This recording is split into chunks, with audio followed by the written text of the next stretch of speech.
السلام علیکم ورحمۃ اللہ وبرکاتہ نحمده ونصلی علی رسوله الکریم اما بعد فاعوذ باللہ من الشیطان الرجیم بسم اللہ الرحمن الرحیم رب اشرح لی صدری ویسر لی امری واحلل عقدۃ من لسانی یفقهوا قولی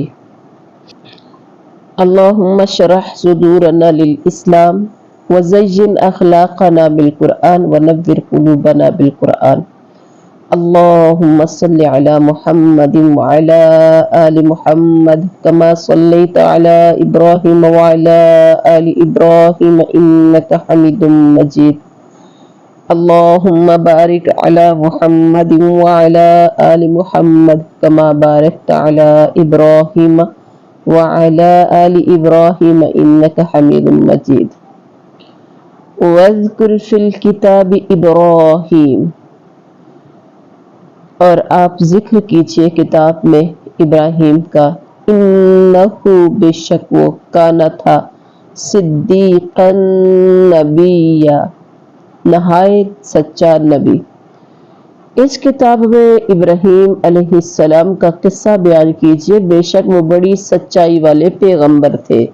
صدیق النبی بڑی سچائی والے پیغمبر تھے۔ صدیق صدق سچائی سے مبالغے کا صیغہ ہے، بہت راست باز یعنی جس کے قول عمل میں مطابقت اور راست بازی اس کا شعار ہو۔ صدیقیت کا یہ مقام نبوت کے بعد سب سے اعلیٰ ہے۔ ہر نبی اور رسول بھی اپنے وقت کا سب سے بڑا راست باز اور صداقت شعار ہوتا ہے، اس لیے وہ صدیق بھی ہوتا ہے۔ تاہم ہر نبی یعنی ہر صدیق نبی نہیں ہوتا، ہر نبی صدیق ہوتا ہے اور ہر صدیق نبی نہیں ہوتا۔ قرآن مجید میں حضرت مریم کو صدیقہ کہا گیا، ٹھیک ہے، پچھلے رکوع میں آپ نے پڑھا، جس کا مطلب یہ ہے کہ وہ تقوی، طہارت اور راست بازی میں بہت اونچے مقام پر فائز تھی، لیکن وہ نبیہ نہیں تھی۔ امت محمدیہ میں بھی صدیقین ہیں، ان میں سرفہرست حضرت ابوبکر صدیق رضی اللہ تعالی عنہ ہے، جو انبیاء کے بعد امت میں خیر البشر تسلیم کیے گئے ہیں رضی اللہ عنہ۔ جب قال کہا لأبیہ اپنے باپ سے، یا ابتی اے میرے ابا جان، لما کیوں تعبدو تم عبادت کرتے ہو، ما لا یسمع جو نہیں وہ سنتا، ولا یبصر اور نہ وہ دیکھتا ہے، ولا یغنی اور نہ وہ کام آ سکتا ہے ان کا آپ سے شیئن کچھ بھی۔ جب انہوں نے اپنے باپ سے کہا کہ ابا جان آپ ان کی پوجا پاٹ کیوں کرتے ہیں جو نہ سنے نہ دیکھے نہ آپ کو کچھ بھی فائدہ پہنچا سکے، یا ابتی یا میرے ابا جان، انی بے شک میں، قد یقیناً، جاءنی آیا میرے پاس، من العلم علم، ما لم یأتک جو نہیں آیا آپ کے پاس، فاتبعنی تو پیروی کر میری، اہدیک میں دکھاؤں گا آپ کو، صراطا سویا راستہ سیدھا۔ میرے باپ، یا ابتی میرے مہربان باپ، آپ دیکھیے میرے پاس وہ علم آیا ہے جو آپ کے پاس نہیں آیا، یعنی آپ کے پاس سرے سے آیا ہی نہیں، تو آپ میری ہی مانیں، میں بالکل سیدھی راہ کی طرف آپ کی رہبری کروں گا، آپ کی رہنمائی کروں گا۔ اللہ اکبر۔ یا ابتی آپ پچھلی آیت میں اذ قال لأبیہ یا ابتی، اور اس والی آیت کا سٹارٹ ہو رہا ہے یا ابتی۔ آپ حضرت ابراہیم علیہ السلام کا انداز دیکھیے، سبحان اللہ کتنا خوبصورت ہے، یا ابتی اے میرے ابا جان، اللہ اکبر۔ یعنی اس میں ادب اداب کا پہلو دیکھیے کتنا ہے۔ باپ پکا مشرک، غیر اللہ کی پوجا پاٹ کرنے والا، بلکہ خود گڑ گڑ کے معبود، لوگوں کو گلیوں میں بیچنے والا، اور باپ دیکھیں بیٹا اللہ کی عبادت کرنے والا اور بیٹے کے بلانے کا انداز کتنا خوبصورت ہے۔ اللہ اکبر، جس سے مجھے اللہ کی معرفت اور اس کا یقین حاصل ہوا ہے کہ مرنے کے بعد اور غیر اللہ کے پجاریوں کے لیے دائمی عذاب کا علم ہے۔ جو علم میرے پاس آیا وہ آپ کے پاس نہیں آیا۔ یا ابتی، اے میرے ابا جان، لا تعبد الشیطان، لا تعبد الشیطان، نہ عبادت کیجیے شیطان کی، ان الشیطان، بے شک شیطان کا نہ ہے للرحمن، رحمان کا، عصیا، بڑا نافرمان۔ میرے ابا جان، آپ شیطان کی پرستش سے باز آ جائیں، شیطان تو رحم و کرم والے اللہ کا بڑا ہی نافرمان ہے۔ شیطان کے وسوسے اور اس کے بہکاوے سے آپ جو ایسے بتوں کی پرستش کرتے ہیں جو سننے دیکھنے کی طاقت نہیں رکھتے، جو نفع نقصان پہنچانے کی قدرت نہیں رکھتے، تو یہ دراصل شیطان ہی کی پرستش ہے جو اللہ کا نافرمان ہے، دوسروں کو بھی اللہ تعالیٰ کا نافرمان بنا کر ان کو اپنے جیسا بنانے پر تلا رہتا ہے۔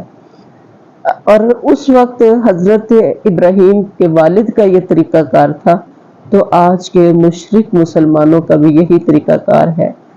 اللہ اکبر، اللہ تعالیٰ سب کو محفوظ فرمائے۔ وہ کام جا کر قبرستان پر یا مزاروں پر، بابوں کی قبروں پر وہ جا کے کام کرتے ہیں کہ شرم آتی ہے ان کو دیکھ کر کہ یہی مسلمان ہے۔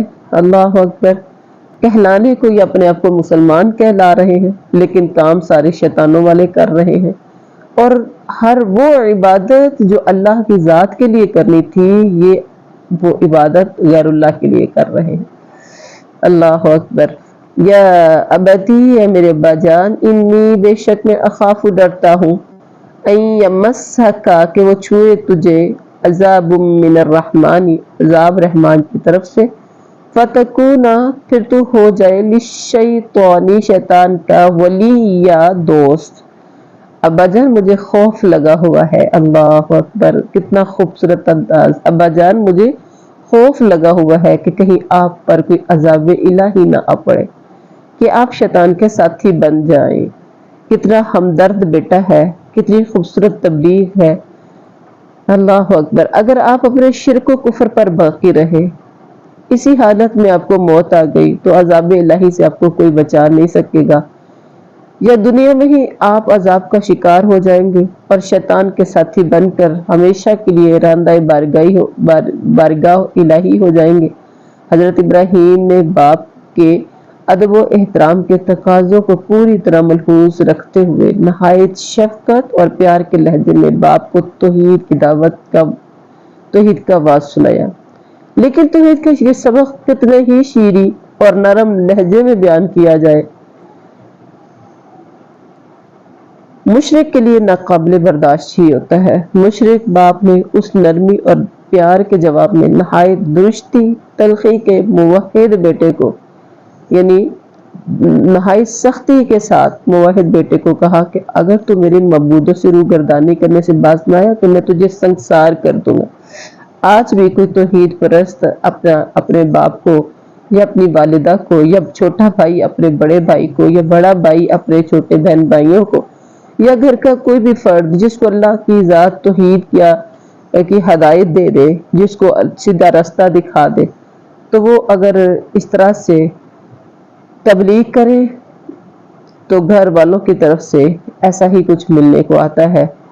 آیا بڑا مولوی، ہاں تجھے زیادہ سمجھ ہے، تو چھوٹا ہونے کے باوجود بڑی بڑی باتیں کرتا ہے، تجھے اتنا نہیں پتا، مطلب مختلف طرح سے، ہاں پتا ہے تجھے، تو کتنے پانی میں ہے، تو کیسا ہے، اچھا اپنا دین اپنے پاس رکھو، دیکھی جائے گی کل کو کیا ہوگا، مختلف انداز میں اس کو ٹھکرا دیا جاتا ہے۔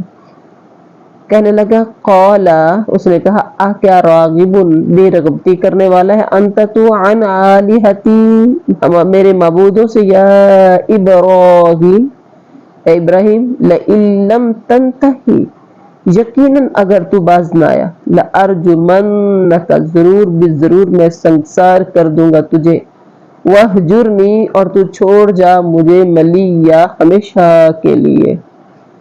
باپ بدبخت ہے، آگے سے کیا کہتا ہے، اے ابراہیم، کیا تو ہمارے معبودوں سے روگردانی کر رہا ہے؟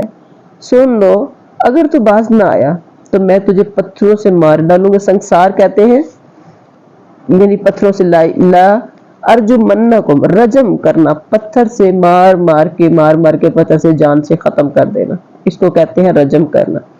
تو کہتا ہے کہ میں تجھے اس پتھر سے مار ڈالوں گا، جا ایک مدت دراز تک مجھ سے الگ ہو جا. ملیہ، یہاں غور کریے گا لاسٹ میں، ملیہ دراز مدت، ایک عرصہ.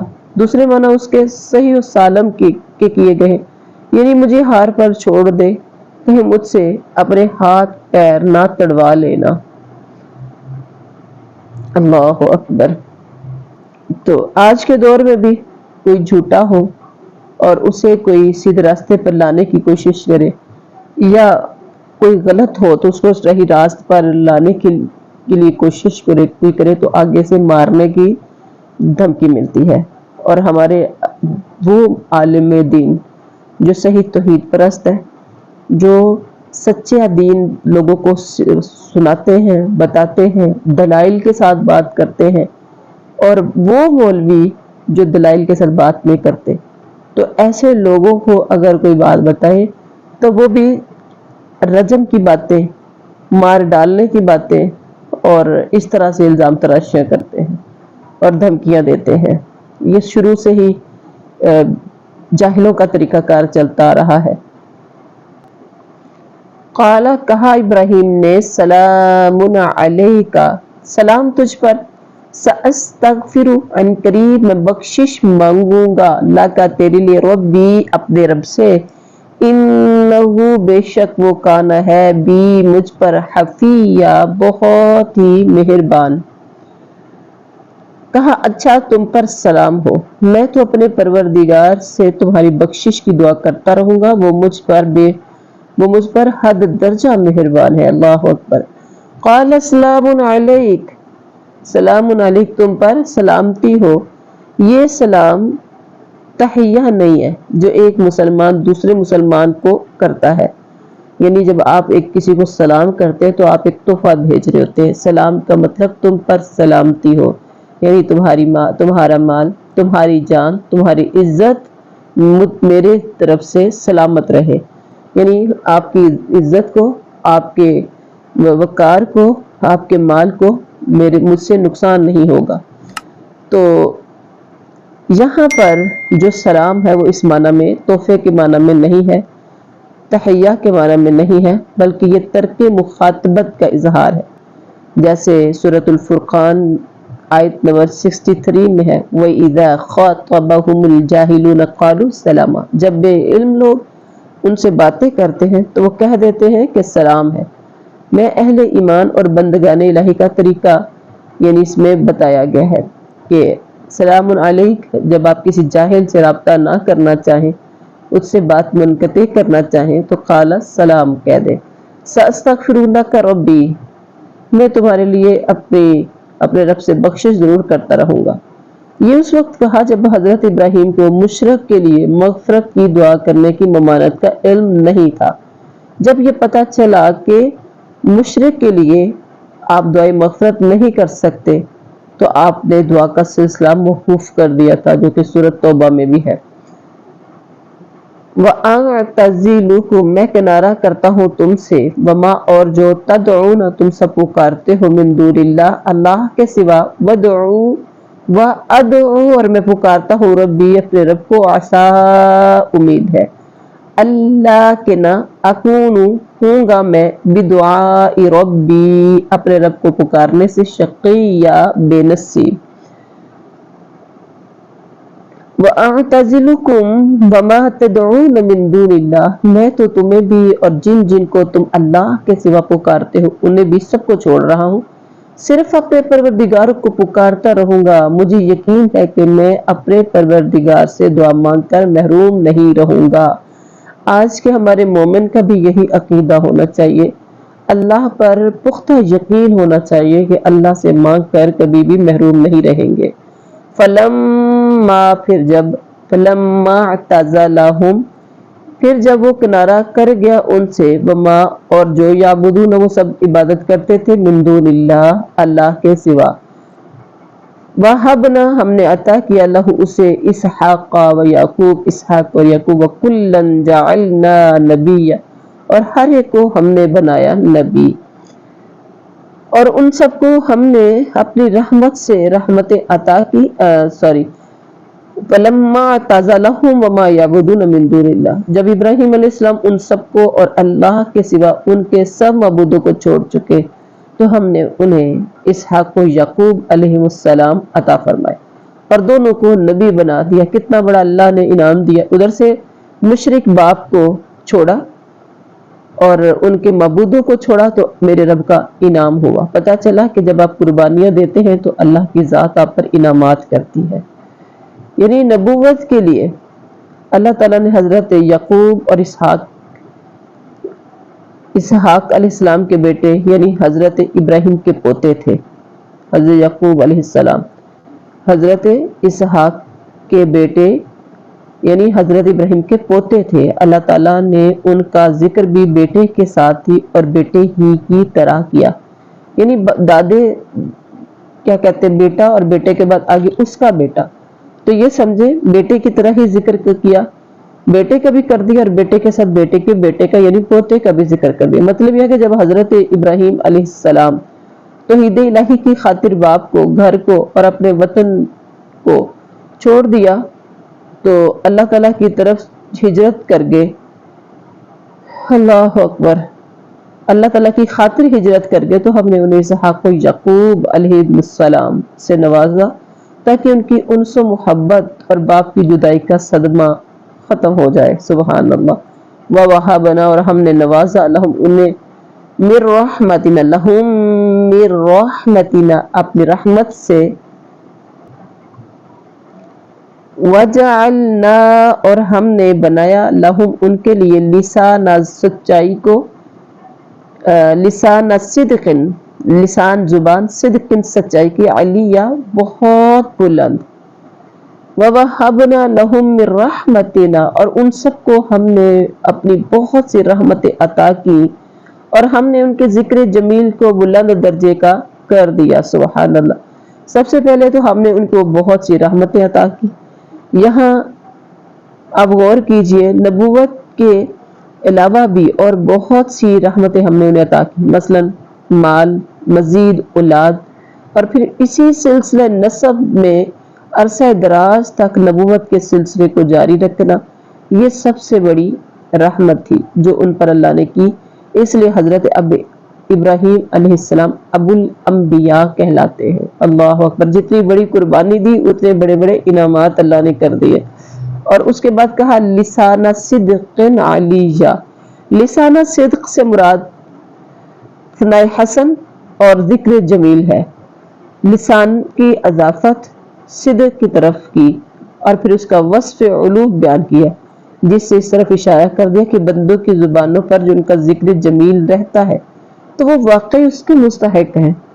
دیکھ لیجئے تمام ادیان سماویہ کو ماننے والے بلکہ مشرکین بھی حضرت ابراہیم علیہ السلام اور ان کی اولاد کا تذکرہ بڑے اچھے انداز میں، بڑے اچھے الفاظ میں اور نہایت ادب و احترام سے کرتے ہیں۔ یہ نبوت و اولاد کے بعد ایک اور انعام ہے جو ہجرت فی سبیل اللہ کی وجہ سے انہیں حاصل ہوا۔ ہجرت کیا ہوتا ہے؟ ہجرت کا مطلب ہوتا ہے چھوڑنا، ایک جگہ سے ہجرت کر کے دوسری جگہ جانا، یعنی ایک جگہ سے ایک جگہ کو چھوڑ کر دوسری جگہ جانے کو ہجرت کہتے ہیں۔ اللہ اکبر۔ تو یہ باپ کو چھوڑا، ہجرت کا معنی اصل میں چھوڑنا ہے، باپ کو چھوڑا تو اللہ نے نبی بیٹا بھی دیا اور بیٹے کا بیٹا پوتا بھی اللہ نے نبی دیا۔ پھر اس کے بعد اگر ایک جگہ چھوڑی تو اس کی جگہ اللہ نے بہترین جگہ عطا کر دی۔ تو جتنی جتنی بڑی قربانیاں اتنے بڑے بڑے انعامات۔ وَذْكُرْ اور یہ مشکل یعنی بہت مشکل ہے، ہجرت کر کے جانا، سب کچھ چھوڑ چھاڑ کر جانا، کہنا آسان ہے، کرنا بہت مشکل ہے۔ اسی طرح سے اگر آپ کوئی بھی کام یعنی جو آپ کو بہت پسند ہے لیکن اللہ کی نافرمانی والا ہے، اگر آپ چھوڑ جاتے ہیں وہ کام تو یہ بھی سمجھے یہ بھی ایک ہجرت ہے، اللہ کی رضا کے لیے کسی کام کو چھوڑ دینا۔ اور اس کی جگہ یعنی جیسے کوئی مشرک ہے، شرک کرتا ہے تو سمجھ آ گئی تو اللہ کی رضا کے لیے شرک کو چھوڑ کر توحید پرست بن جانا. ٹھیک ہے، یہ بھی ہجرت ہے. اور اسی طرح سے اور بھی بہت سے کام ہیں، گناہ کے کام جو آپ کرتے ہیں آپ وہ چھوڑ دیتے ہیں رب کی رضا کے لیے، تو اس کے پھر انعامات بھی اتنے بڑے بڑے ہوں گے. وَاذْكُرْ، اور آپ ذکر کیجئے، فی الکتاب، کتاب میں، موسیٰ علیہ السلام کا، انہو، بے شک وہ، کانا، تھا، مخلصاً، چنا ہوا، وَكَانَ رَسُولًا نبی، اور تھا وہ نبی مرسل، نبی بھیجا ہوا. اس قرآن میں موسیٰ علیہ السلام کا ذکر بھی کیجئے جو چنا ہوا اور رسول اور نبی تھا.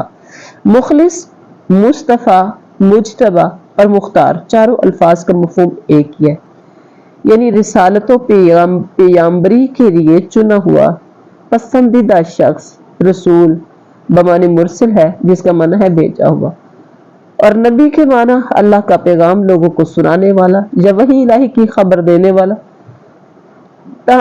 سارے ہی مفہوم، یعنی یا دونوں مفہوم دونوں کا ایک ہی ہے کہ اللہ جس بندے کو لوگوں کی ہدایت و رہنمائی کے لیے چن لیتا ہے اور اسے اپنی وحی سے نوازتا ہے، اسے رسول اور نبی کہا جاتا ہے. زمانہ قدیم سے اہل علم میں ایک بحث یہ چلی آ رہی ہے کہ آیا ان دونوں میں فرق ہے، یعنی نبی اور رسول میں.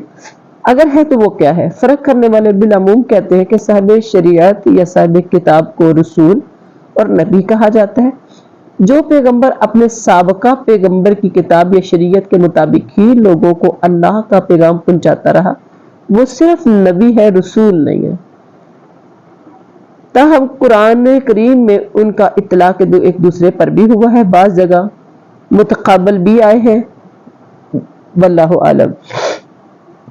اس کے بعد ہے وَنَادَيْنَاهُ، اور ہم نے آواز دی اسے، من جانب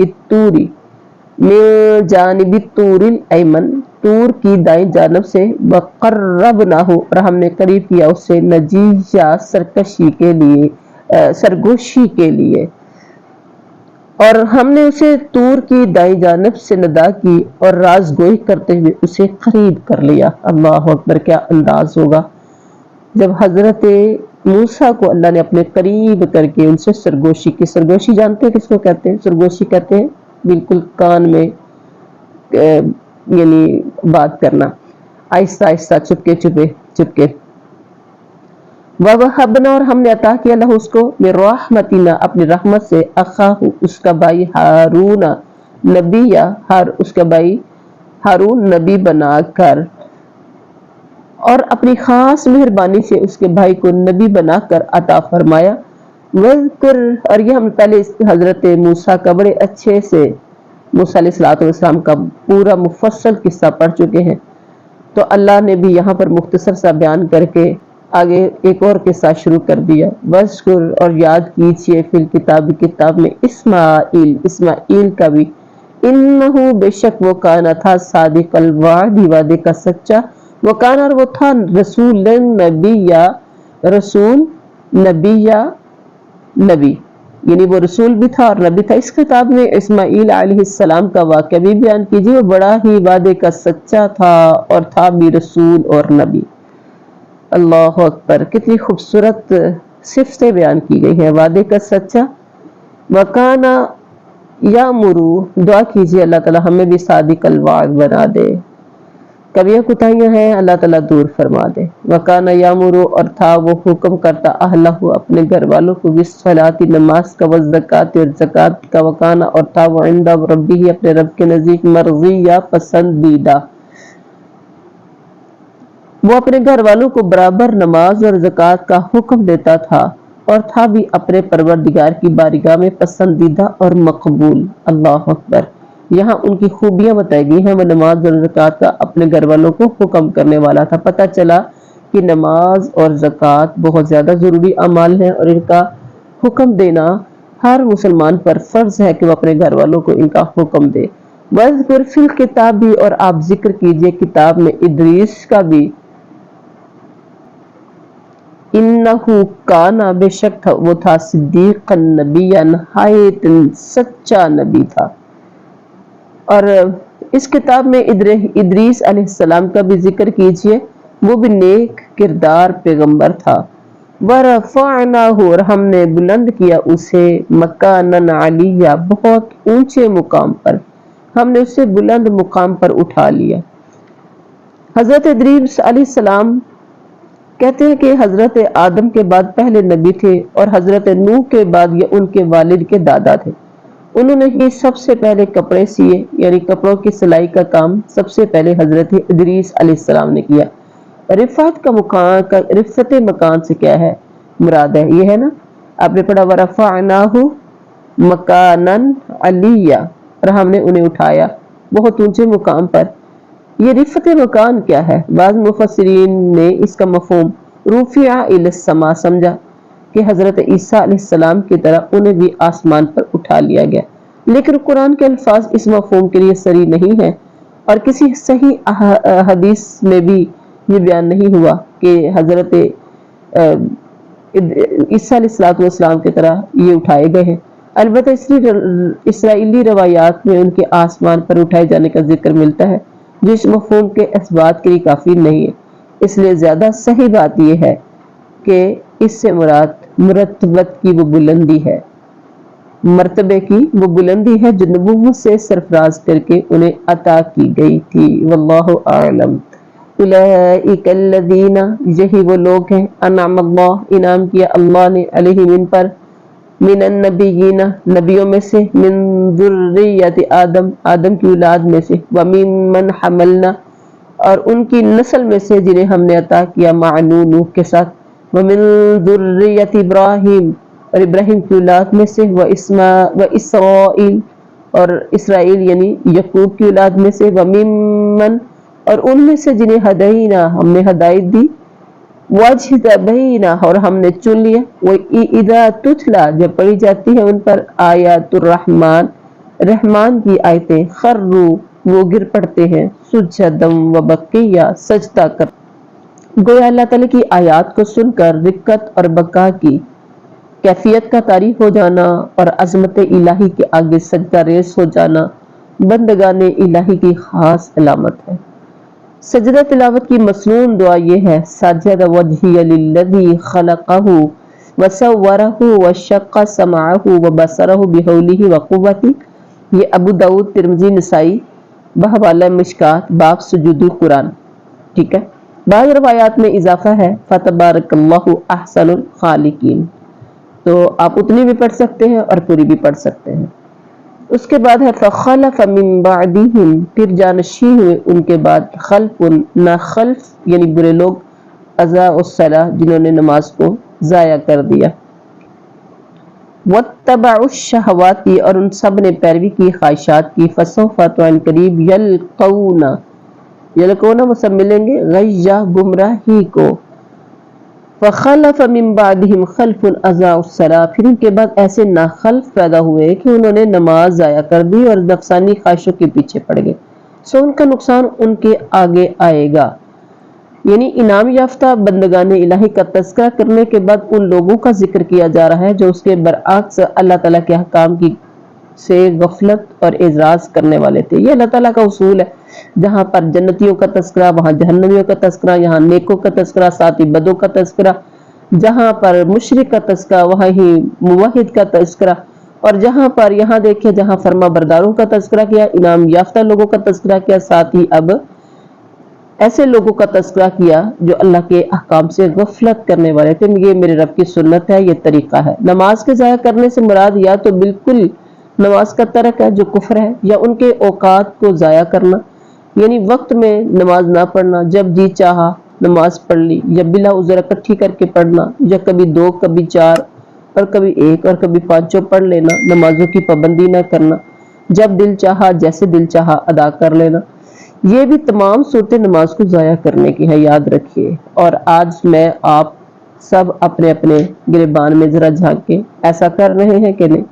اگر کر رہے ہیں تو پھر آپ سمجھیے ہم بھی ایسے لوگوں میں شامل ہیں جن کو میرے رب نے کہا فخلف من بعدہم خلف، ایسے ناخلف ان کے بعد پیدا ہوئے جنہوں نے نماز کو ضائع کر دیا۔ اللہ سے آج معافی مانگ لیجئے، نماز کی پابندی کی طرف آ جائیے، نمازیں دن میں یاد رکھیں 5 فرض ہیں، 5 کو 5 ہی سمجھ کر ادا کرنا ہے، سستی نہیں کرنی، کاہلی نہیں کرنی، لیٹ نہیں کرنا، مرضی سے نہیں پڑھنی جب دل چاہ، اور پھر سنت کے مطابق وضو، ہر رکن کو صحیح معنوں میں سنت کے مطابق ادا کریں گے تو ہماری نماز قبول ہوگی۔ اللہ مگر من تابا، جس نے توبہ کی، وہ آمنا اور ایمان لایا، وعمل صالحا اور نیک عمل کیا، فاولئک تو وہی لوگ یدخلون الجنہ وہ داخل ہوں گے جنت میں، ولا یظلمون اور نہیں وہ ظلم کیے جائیں گے، شیئا کچھ بھی، اور وہ کچھ بھی ظلم نہیں کیے جائیں گے۔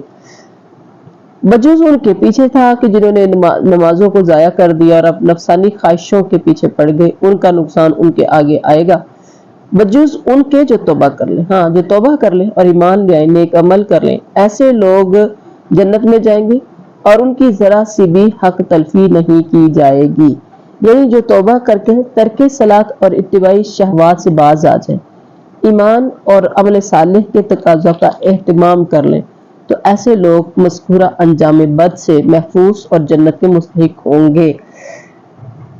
جناتی عدن التی باغات ہمیشگی کے جو وعد الرحمن وعدہ کیا ہے رحمان نے، عبادہ اپنے بندوں سے بالغیبی بن دیکھے، اندہ بے شک وہ کانا ہے، وعدہ اس کا وعدہ مأتیہ پورا ہو کر رہنے والا۔ ہمیشگی والی جنتوں میں جن کا غائبانہ وعدہ اللہ مہربان نے اپنے بندوں سے کیا ہے، بے شک اس کا وعدہ پورا ہونے والا ہی ہے، یعنی ان کے ایمان و یقین کی پختگی ہے کہ انہوں نے جنت کو دیکھا بھی نہیں۔ آپ نے جنت کو دیکھا؟ بالکل بھی نہیں، سنا ہے، تو صرف اللہ کے غائبانہ وعدے پر ہی اس کے حصول کے لیے ایمان و تقوی کا راستہ اختیار کیا۔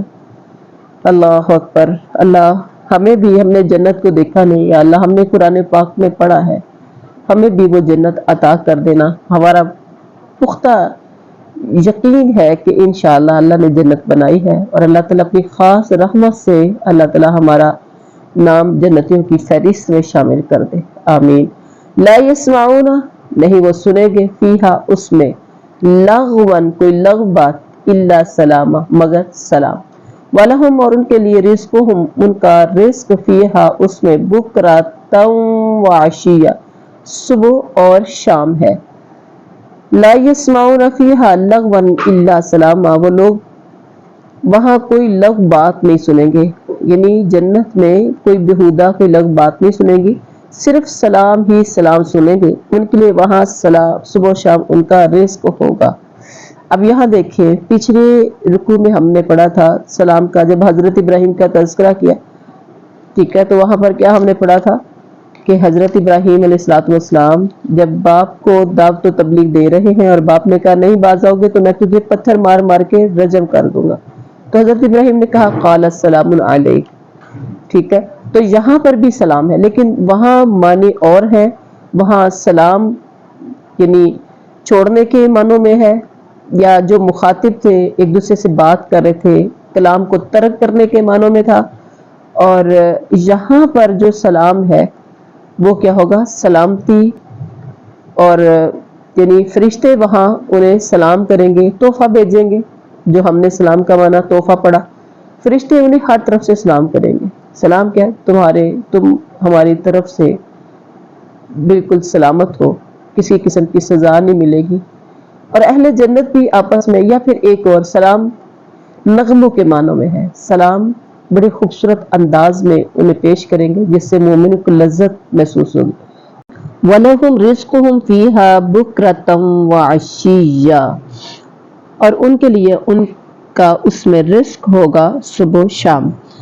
اب یہاں دیکھیے امام احمد نے اس کی تفسیر میں کہا ہے، اللہ تعالیٰ کہتے ہیں کہ جنتیوں کے لیے اس میں کسی قسم کا لغو نہیں ہوگا، سلام ہی سلام ہوگا، صبح و شام ان کے لیے ان کا وہاں رزق ہوگا۔ اس کی تفسیر میں امام احمد کہتے ہیں کہ جنت میں رات اور دن نہیں ہوں گے، سبحان اللہ، صرف اجالا ہی اجالا اور روشنی ہی روشنی ہوگی۔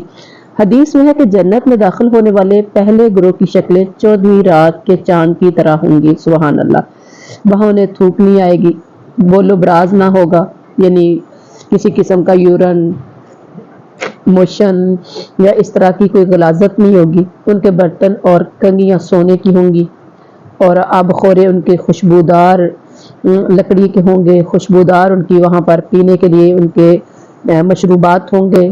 ان کا پسینہ کستوری کی طرح کا ہوگا. ہر جنتی کی 2 بیویاں ہوں گی. ان کی پنڈلیوں کا گودا ان کے گوشت کے پیچھے سے نظر آئے گا ان کے حسن و جمال کی وجہ سے. سبحان اللہ. پھر اگر 2 بیویاں ہوں گی تو ان میں باہم بغض اور اختلاف نہیں ہوگا جیسا کہ آپ دنیا میں دیکھتے ہیں. ان کے دل ایک دل کی طرح ہوں گے. سبحان اللہ. صبح شام اللہ کی تسبیح بیان کریں گے. یہ پوری حدیث یعنی بخاری شریف کی حدیث ہے. سبحان اللہ. تلک الجنت التی، یہی جنت جس کا نورثو ہم وارث بنائیں گے. من عبادنا، اپنے بندوں میں سے، من کانا، جو کوئی ہوگا، تقیہ، پرہیزگار. یہ ہے وہ جنت جس کا ہم اپنے بندوں میں سے انہیں بناتے ہیں، جس کا وارث ہم اپنے بندوں میں سے انہیں بناتے ہیں جو متقی ہو. یعنی جنت کا وارث بننے کے لیے یہاں شرط رکھ دی ہے متقی کی. اب یہاں متقی کون ہوتا ہے؟ متقی عربی کا ایک شعر ہے، خلی الذنوب صغیرہا و کبیرہا ذاک التقیٰ. ہر چھوٹے اور بڑے گناہ کو چھوڑنا تقویٰ ہے. جو ہر چھوٹے بڑے گناہ کو چھوڑ دے وہ تقویٰ اختیار کرتا ہے. جو تقویٰ اختیار کر لیتا ہے وہ متقی کہلاتا ہے اور متقی ہی جنت کے وارث ہوں گے. سبحان اللہ. اللہ تعالی ہمیں بھی متقیوں کے صف میں شامل فرما. آمین. وما نتنزل، اور نہیں ہم اترتے، الا مگر بامر ربک، تیرے رب کے حکم سے، لہو اس کا جو کچھ ہے، بین ایدینا ہمارے ہاتھوں کے آگے، وما خلفنا اور جو ہمارے پیچھے، وما بین ذالک اور جو اس کے درمیان، وما کان اور نہیں ہے ربک آپ کا رب نسیا بھولنے والا. ہم آپ کے رب کے حکم کے بغیر نہیں اتر سکتے. ہمارے آگے پیچھے اور ان کے درمیان کی کل چیزیں اسی کی ملکیت ہے. تیرا پروردگار بھولنے والا نہیں ہے. اب یہاں دیکھیے کہ ہم تیرے رب کے حکم کے بغیر نہیں اتر سکتے. یہ کب معاملہ پیش آیا؟ ایک مرتبہ آپ صلی اللہ علیہ وسلم نے حضرت جبریل سے زیادہ اور جلدی ملاقات کی خواہش ظاہر کی تو اس پر یہ آیت نازل ہوئی، وما نتنزل الا بامر ربک. اس کے بعد ہے رب السماوات والارض، رب آسمانوں کا اور زمین کا، وما بینہما اور جو ان دونوں کے درمیان ہے، فاعبدہ پس آپ عبادت کیجیے اس کی، واصطبر اور قائم رہیے، لعبادتہ اس عبادت پر، حل کیا تعلم آپ جانتے ہیں، لہو اس کا، سمیہ کوئی ہم نام، آسمانوں کا زمین کا جو کچھ ان کے درمیان ہے سب کا رب ہی ہے. تو اسی کی بندگی کیجیے اور اسی کی عبادت پر جم جائیے. کیا آپ کے علم میں اس کا ہم نام، ہم پلہ کوئی اور بھی ہے؟ یعنی بالکل بھی نہیں ہے.